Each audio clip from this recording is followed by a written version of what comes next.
So I want to make a template so I can make my own paddle hole cover. Okay, so I've got my template. Of course, it's going to have to be a little bit bigger because I traced that hole down there. So I cut out my template. I'm going to go measure it.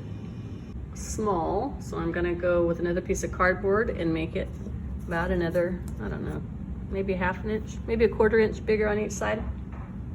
So it needs to be a total of 15 inches long. So I just traced around the one I had.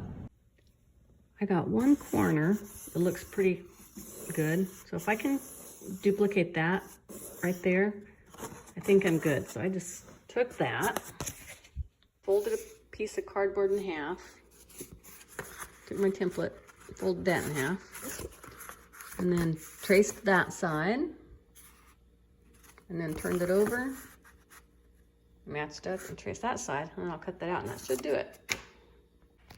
Okay, let's go see if that fits it.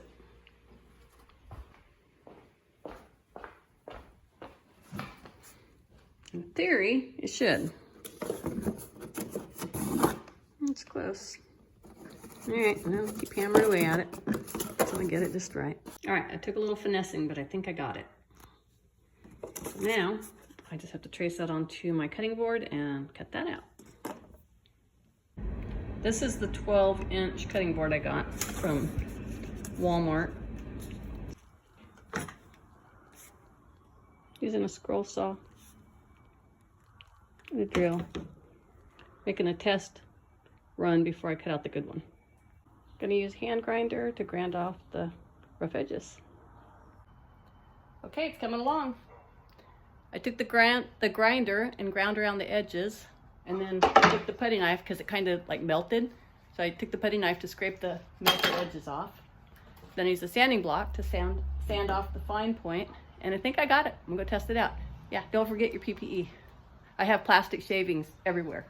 Luckily, it's food grade plastic. It's getting close. So I just come back with my pencil and put an arrow where I think you could take just a little bit of a shaving. And I'll go from there. I might take a little bit from there. I don't want to get it too close because I want it to be a snug fit. I just don't want it to be too sloppy. This is what I mean after I grind it. It just melts the plastic, so then I have to take the putty knife and scrape it.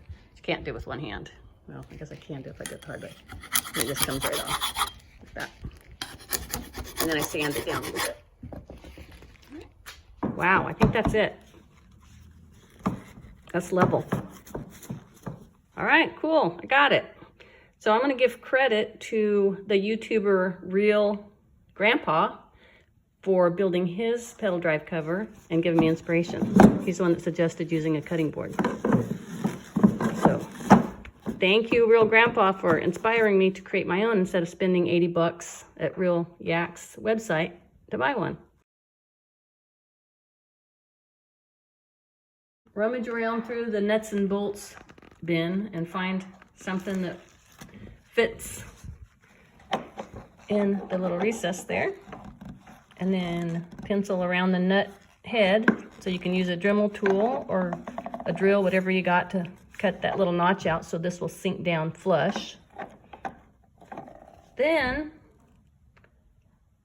I guess this is what Reelgrandpa used. He said some moldable epoxy, so I got this.